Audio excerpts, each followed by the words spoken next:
जब मैंने बाल संसद की गठन की, उसके बाद मैंने मीटिंग के बाद बहुत सारी समस्याएं आए। सभी बाल संसद के सदस्यों से मैंने बारी बारी से यह प्रश्न रखा कि आप लोगों को मैं कुछ समय दे रही हूँ सोचने के लिए, और सोच कर बताइए कि जब से आप संसद के सदस्य बने हैं तब से आपके सामने क्या क्या समस्या आई। पहले आप समस्याएं बताइए, उसके बाद हम उसके निदान के बारे में सोचेंगे। तो स्वास्थ्य मंत्री जो हमारे विद्यालय की थी, उन्होंने समस्याएं बताई कि मैडम जी से हम समस्या देखते हैं, खासकर किशोरियों के लिए 6 to 8 की जो किशोरियाँ है से वो लोग बीच बीच में छुट्टी लेने के लिए आती है, मांगने आती है और सीधे घर चली जाती है, फिर आती नहीं है। इससे उन लोग आगे की क्लास बाधित हो जाती है। यानी क्यों, ऐसा क्या छुट्टी रहता है? सारा चीज़ का तो व्यवस्था है हमारे विद्यालय में, तो क्यों चली जाती है घर? तो मैडम जी इससे उन लोगों को अचानक से माहवारी हो जाती है, यानी कि पीरियड, जिसकी वजह से उनको जो है घर पर जाना पड़ता है सैनिटरी पैड के लिए। बाल संसद में जुड़ने के बाद मैंने बहुत सारी कठिनाइयों का सामना किया और उसके बाद मैंने अपने आसपास में देखा कि क्या क्या समस्या है।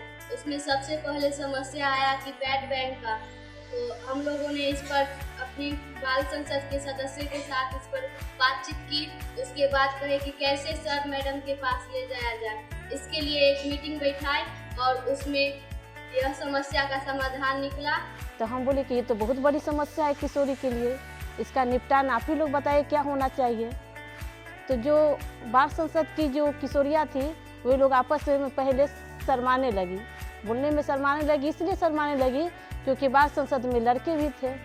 तो मैंने उन्हें समझाया कि देखिए, अभी आप लोग एक तरह से दोस्त जैसे हैं, एक तरह से मित्र जैसे हैं, इसलिए दोस्ती में, मित्र में इतनी शर्म अच्छी बात नहीं है। फिर आप खुलकर कैसे आगे बढ़िएगा।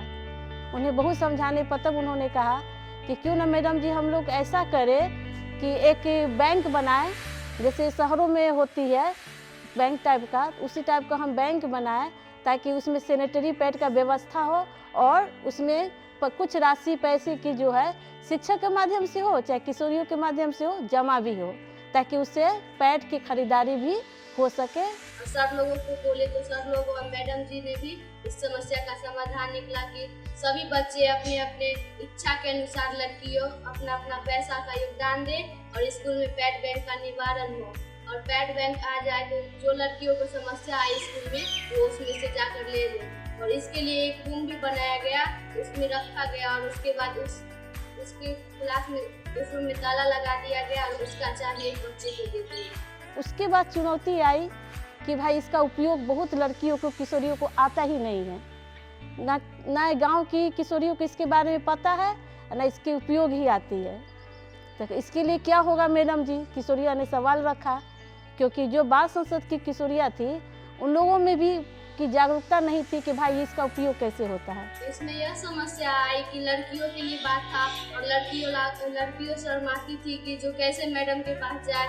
तो इसमें मैंने समझाया कि इसमें शर्माने की कोई बात नहीं है, ये सबके लिए होता है। और मैडम जी के पास जाओ, और मैडम जी के पास गए तो मैडम जी इसका समस्या का समाधान। अगर इस चीज़ की आप लोगों की आदत हो जाएगी तो ये आप घर पर भी अपने आप करना भी खुद शुरू करें, अपनी भाभी को भी बताएं, अपनी दीदी को भी बताएं और अपनी माँ को भी बताएं। तो किशोरियाँ सब शर्माने लगी, ये सब बात बोले तो लोग शर्माने लगी।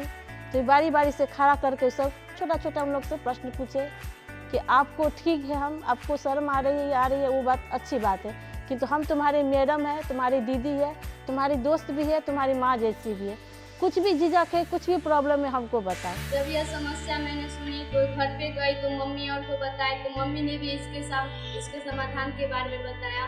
तो आके मैंने शिक्षकों लोगों के शिक्षक लोगों ने कहा कि ठीक है, वैसा ही करना चाहिए और सभी लड़कियों को एक साथ बैठा के समझाया। तो वो लोग सवाल उठाए कि मैडम जी ठीक है, आप तो यहाँ का समस्या दूर कर दिए कि विद्यालय में होता है ऐसा प्रॉब्लम, तो आप हमको उपलब्ध करवा दे रहे हैं, किंतु अगर घर पर होगा तब घर पर हम कैसे लेंगे, हमको दुकान पर खरीदने में शर्म आएगी, क्या करेंगे। हम कह के देखिए, आपको शर्म आएगी दुकान पर खरीदने में, अच्छी बात है, बहुत सारा उपाय है। दुकान पर जाएंगे, मान लीजिए आपको बोलने में शर्म आ रही है दुकानदार से, एक कागज़ में लिख लीजिए, जाके दुकानदार को खाली कागज़ दे दीजिए, वो अपने आपको दे देगा पन्नी में पैक करके। उससे भी ज़्यादा शर्म आ रही है तो हम ही को दे देना, हम मार्केट के रास्ते आते हैं, हम आपको दे देंगे। इसके देर आपको बस एक बार बस शर्म को जो है हटा कर देखना, अपने आप लाइफ आपकी बहुत अच्छी लगेगी। इस तरह जो है हमने इस चीज़ को हम पैड बैंक के जो है आगे बढ़ाने की कोशिश किए और ये आगे बढ़ा भी और बहुत अच्छी तरह भी चला। जब हमारा विद्यालय शिक्षा रत्न अवार्ड पाया, हम गए संकुल लेवल पर, वहाँ भी मैडम सबको हम समझाए कि आप भी इस चीज़ को अपने अपने विद्यालयों में लागू कीजिए। पटोरी प्रखंड में पूरे पटोरी के टीचर हड़ताल के दौरान हमको मौका मिला सारे टीचर के सामने कुछ बोलने का, तो इसके बारे में भी मैंने सबसे पहले कहा। मैंने हड़ताल के बारे में नहीं कहा कि तो पैड बैंक के बारे में मैंने सबसे कहा कि आप लोगों से रिक्वेस्ट है, निवेदन है कि इस चीज़ को आप लोग अपने अपने विद्यालय में लागू कीजिए। इससे विद्यालय ही नहीं, हमारे गांव समाज में भी सैनिटरी पैड का एक जागरूकता फैलेगी।